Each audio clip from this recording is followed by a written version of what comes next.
Kenapa ijazah Gibran sangat meragukan, Mas Roy?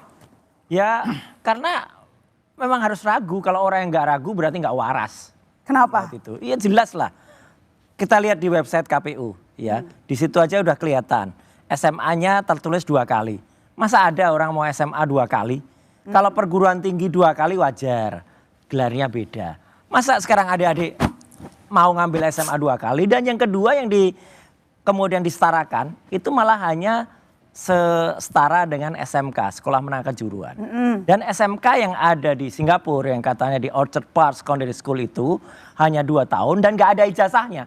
Saya tadi pagi kebetulan bersama-sama dengan Bang Resmond Sianipar kita ke kantor Kementerian Kebudayaan dan tepatnya ke Direktorat Pendidikan Menengah dan Kejuruan. Itu kita melakukan challenge kepada mereka. Mana nih ijazah yang katanya disetarakan 2 tahun? Oh baik, besok Senin akan. Makanya besok Senin kita akan gerutuk di sana. Kita lihat karena penyetaraan yang pertama yang namanya ijazah yang namanya dari UTS, University Technology of Sydney, nanti ada juga di gambar. Ini meragukan. Jadi artinya UTS itu University Technology of Sydney. Itu memang pernah mengadakan sebuah program namanya INSERS. Ya. Itu adalah pathway atau matrikulasi untuk masuk ke perguruan tinggi. Gibran pernah ngambil di situ, ya konon, ya 6 bulan. Tapi di website KPU tulis 3 tahun. Ngapain aja 3 tahun ikut matrikulasi, ikut kursus 3 tahun? Emang sebegitu, maaf ya, sebegitu enggak mudengnya dia sampai 3 tahun ya ngambil itu. Dan lucunya lagi Mbak, pemirsa Indonesia silakan lihat ini dagelan lagi. Dia ngambil di UTS, kemudian penyetaraannya tuh hanya disetarakan setara dengan SMK, Sekolah Menengah Kejuruan. Coba adik-adik di sini tanya. Kalau ada satu aja saya berikan pujian. Maukah adik-adik ngambil perguruan tinggi di luar negeri? University Technology of Sydney. Tapi kemudian pulang-pulang ijazahnya disetarkan SMK. Sekolah Menengah Kejuruan. Ada yang mau nggak? Nggak ada teman-teman dong. boleh. Ada yang mau apa enggak? Ada yang mau nggak? Masuk perguruan tinggi pulang-pulang kasih ijazah SMK. Nah ini yang terjadi pada Wapres kita. Itu loh. Jadi dari sisi ini pun sudah nggak tepat. Di website KPU sekarang sudah dibukti di Pak Suban. Tertulis dia di UTS itu 2004 sampai 2007. 3 tahun. Di sini 2006. Berarti artinya apa? Meleset juga. Kemudian yang ada di perguruan tingginya yang katanya di Singapura adanya di MDIS. Ya, Management Development Institute of Singapore. Itu masuk 2007, lulus katanya 2010. Penyetaraannya itu juga Sri Mulat juga. Kenapa bilang saya Sri Mulat? Artinya lucu juga.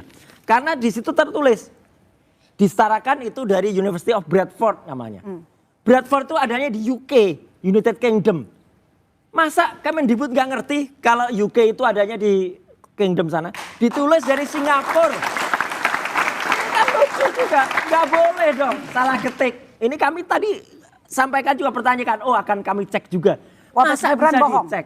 Ya? Wapres Gibran bohong? Ya mungkin bukan dia yang bohong, tapi tim suksesnya yang bohong atau orang-orang dia. Tapi kan artinya seorang wakil presiden, meskipun dia udah jadi, kalau dia terbukti telah melakukan sesuatu pada ijazahnya, dan dia memang terbukti tidak pernah SMA, yang nanti akan digugat oleh Pak Suban dan sudah jalan, ya dia harus mundur, maksul dong dia, sesuai dengan undang-undang yang ada pada presiden dan wakil presiden kita.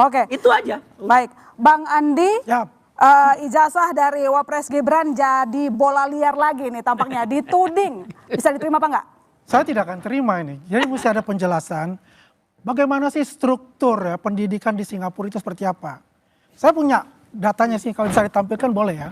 Jadi begini, itu di sana ada 3 tipe, yaitu 4 tahun namanya ekspres, yang kedua itu 4 sampai 5 tahun itu natural, kemudian ada 4 tahun lagi N teknik namanya. Ya, kalau yang dimasukkan oleh rata-rata dari luar negeri, SMP masuk ke Singapura, ya, karena di sana tidak ada SMP dan SMA.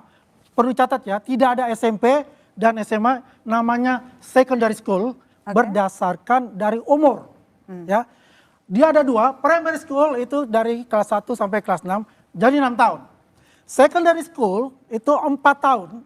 Kalau dia ekspres dia pintar, 5 tahun itu yang biasa. Kalau 4 tahun itu akan masuk ke universitas negeri melalui proses junior college selama 1 tahun untuk mendapatkan A level. Ya. Kalau yang satu lagi natural 5 tahun, dia akan masuk ke junior college itu kalau mendapatkan O level. Kalau yang A level itu akan masuk ke PTN. Karena kenapa? PTN itu hanya sedikit. NUS, NTU, SMU, SUSN, ya sangat sedikit. Seorang warga lokal pun sulit untuk masuk di situ. Dan kenapa dari luar negeri adalah lulus SMP dia masuk ke secondary school. Karena apa? 3 tahun di SMP itu dihitung, ya. Jadi dia hanya menambah, yaitu 1 tahun kalau dia pintar, ya berarti sekitar 10 tahun. Atau kalau dia biasa, dia tambah 2 tahun. Apa yang dilakukan Mas Gibran itu sudah 2 tahun, ya. Itu sudah setara bahwa itu SMA, ya jelas itu. Karena itu ya, jangan meragukan apa yang terjadi di Singapura. Singapura itu sangat ketat sekali. Setiap student yang mendapatkan student pass itu diawasi langsung oleh namanya komisioner untuk universitas swasta, ya. Jadi itu tidak bisa dibuat yang namanya ijazah palsu dan sebagainya, tidak akan dibuat. Ya, kemudian ya, tadi kalau saya katakan kalau yang 5 itu dia akan masuk ke politeknik, ya, bukan ke university. Politeknik dan private university. Kalau dikatakan private university di Singapura itu adalah diploma. Ini panjang lebar nggak jawab ini. Saya harus menjelaskan nanti di sana. Ini jawab dulu. Ketika di diploma itu ini? MDIS itu berafiliasi ini jawab dulu, dengan 2 universitas. Ini jawab dulu. Afiliasi 2 universitas yaitu adalah Universitas Sunderland, Universitas Bradford dari UK. Saya gambarkan untuk Bradford. MDIS itu adalah fasilitator. Ya, fasilitator. Dia ibaratnya begini. Tidak perlu ke UK untuk menghemat, ya. Belajar di MBS itu sudah terafiliasi dan ijazahnya dari UK. Ya. Makanya dia belajar itu 3 tahun. Ya. Makanya di sana itu ini di sini mulai ada, ya. Kalau kita lihat, ya, di sini sudah ada Monash University yang pertama. Dibuat di Indonesia, ijazahnya juga nanti mana? Dari Monash University yang ada di Australia. Di Malaysia sudah lama untuk itu, ya. Jadi yang diperlukan kita ketahui, MDIS itu mengeluarkan ijazah diploma. Ijazah S1-nya itu dari Bradford atau dari Sunderland. Ini dulu dijawab. Kalau kita bicara apa yang dikatakan itu, ini kan mengacu pada UTS Insert. Nah iya. UTS Insert itu adalah foundation, ya. Nah tuh. Artinya begini, di sini dia sudah belajar, ya. Memang ya, tolong dicek di Singapura itu tidak ada yang namanya ijazah. Oke, karena berdasarkan dari secondary school itu adalah umum. Berarti nggak ada ijazahnya kan? Maka dia ke Australia. Karena apa? Emang tujuannya masuk UTS. Ya. Dia lulus foundation itu, makalah dia dapat satu sertifikat foundation. Yang dibilang grade 12. Karena di Singapura itu grade 11 maksimum. Artinya ada masuk ke O level, 1 tahun untuk ke junior college. Dia ke sana artinya ya ingin masuk UTS. Dan memang sudah lulus SMA. Dengan foundation itu, lulus SMA. Tidak bisa dia akan masuk ke University Bradford. Ya, kalau tidak ada yang namanya sertifikatnya bahwa dia grade 12 sudah selesai. Mbak, begitu Mbak. Logis nggak seorang yang katanya SMA-nya di Singapura, ya, kemudian katanya lulus ya katanya, ya 2 tahun di UPSS itu nggak ada ijazahnya, terus tiba-tiba lari ke Sydney, ya ke Sydney untuk nempuh 6 bulan ini, harusnya kalau waras ya, masuknya universitasnya ya UTS juga, ngapain juga dia balik Singapura lagi? Singapura Sydney itu nggak kayak Jakarta Depok ya bisa ngojek ke sana enggak. Ini kan jauh gitu loh. Ngapain juga dia sudah jauh-jauh ke Sydney balik lagi ke Singapura. Memang Mas Roy itu iya, ngapain juga? Gibran itu anaknya Mas Roy. Loh, bukan. Justru kalau itu bukan haknya Mas emang Gibran, haknya Pak Jokowi. Nggak masuk akal. Kalau Anda masuk akal, Anda sendiri itu nggak masuk akal. Nggak masuk akal. Karena cocok lagi dibilang bahwa dia SMA di Santo Yosef. Loh, justru itu bohong kalau dia di Santo Yosef.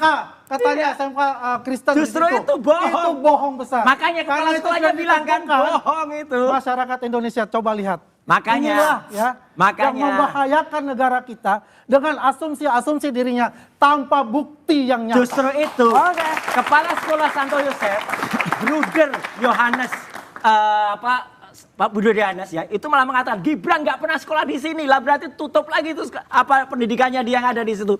Makanya dia ke Singapura yang diakui. Ya kan? Dia berdasarkan data KPU kan ada itu bahwa dia SMA-nya. Justru itu. Ini pertanyaan yang aneh buat saya. KPU-nya itu di OPSS Jadi 2 tahun. mereka ini berencana memang mempunyai Ini aja tujuan jawab. yang buruk untuk mendowngrade Ini aja Gibran jawab, Mas. itu. Ini aja Ya, jawab. ini sudah jelas. Jawab. Ini tandanya bahwa sudah pemasaran dari Republik Indonesia. Dirjen Dikdasmen bahwa Bolanya mana? ijazah Bola Gibran lihat. adalah setara SMA karena dia mendapatkannya itu adalah IUPS Insert yang sudah dinyatakan oleh Kementerian Pendidikan. Oke, baik. Oke, Oke, nanti sini. saya lanjut lagi Mas Andi, Mas Suban. Saya ke Pak Suban. Pak Suban, apa alasan Anda menggugat Wapres Gibran 125 triliun dan juga mengajukan citizen lawsuit di Solo? Dari mana itu angkanya 125 T? Gini, melihat rumitnya penjelasan dari Pak siapa itu? Pak Andi Aswan. Pak Andi Aswan. Itu menambah energi saya, keyakinan saya bahwa saya akan menang gugatan itu. Amin. Oh ya? Iya.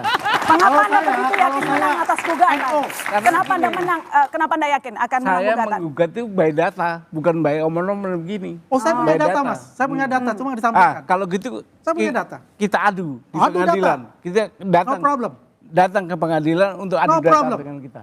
Adu data kita. Karena gini, saya mempunyai bukti itu seterang Monas yang ada di Jakarta. Ditambahi bukti dari Mas Roy. Sekarang kayak matahari terbit dari timur, tenggelam ke barat. Itu. Pak Subhan, ya kalau Anda bukti ya nggak apa-apa, itu hak Iya. saudara. Kalau Kita kerja- juga bukti, tapi jangan membawa opini bahwasanya ya kepada masyarakat ini ijazahnya palsu, nggak punya ijazah. Sudahlah, saya sudah menjelaskan bagaimana Dengerin yang dulu, dengerin namanya Pak Suban dulu, dengerin Pak struktur Suban ya dulu. pendidikan British curriculum itu. Jangan menyamaratakan bahwasanya Indonesia ini sama dengan Singapura, ya. Jauh beda, Mas, ya. Di si kita ini ya 12 tahun, di sana itu 11 tahun max. Ya. Kalau dia pintar 10 tahun. Yang saya jelaskan tadi. Begitu. Pak Suban? Terus Pak Ya, Suban. Gini, kalau by data, saya akan cerita bahwa gugatan saya sempurna. Gugatan saya sempurna, Pak. Makanya diterima oleh pengadilan. Karena bukti cukup, ya. Karena melihat kerumitan tadi yang Bapak jelaskan, justru rumit banget, SMA aja kok rumit banget sih. Ya. Karena Di Anda nggak KPU, pernah, di nggak pernah KPU merasakan itu, bagaimana sekolah di luar negeri. bukan sekolah luar negerinya, rumitnya begitu. Loh, Hanya memang SMU peraturan aja. begitu di luar. Jangan kita lihat Nah, peraturan di oke. Indonesia. Undang-undang Dasar rumit pemilu. itu salah. Undang-undang struktur pemilu udah saya itu jelaskan kok. Kalau menyatakan. itu tantuarkan. Ini poin Baik, poin silakan. gugatan Bapak itu apa? Nah, Poin gugatan poinnya apa? saya itu perbuatan Gibran mendaftar Ya. sebagai calon wakil presiden dan diterima oleh KPU. Oke. Sementara faktanya, datanya, sekolah SMA-nya begitu itu. Acak adut. Acak-adut, nggak karuan. Dan saya punya data itu. Ya. Datanya dari mana? Dari KPU sendiri. Masa SMA sampai 2 kali? Terus hari ini, per hari ini saya lihat KPU Ini penting banget ini. KPU menghapus riwayat pendidikannya. Riwayat pendidikan akhir Gibran disebut di buku KPU itu disebut tadinya nggak ada. Tadinya pendidikan Waktu terakhir. saya berangkat gugat itu nggak ada. Pendidikan terakhir disebut pendidikan terakhir aja. Saat ini tolong dicek yang bawah itu Ya. dirubah menjadi Oke. pendidikannya S1. Ini pidana loh, Mbak. Kejahatan besar nih. KPU menghapus itu. Padahal itu bukti mahkota Oke. saya itu.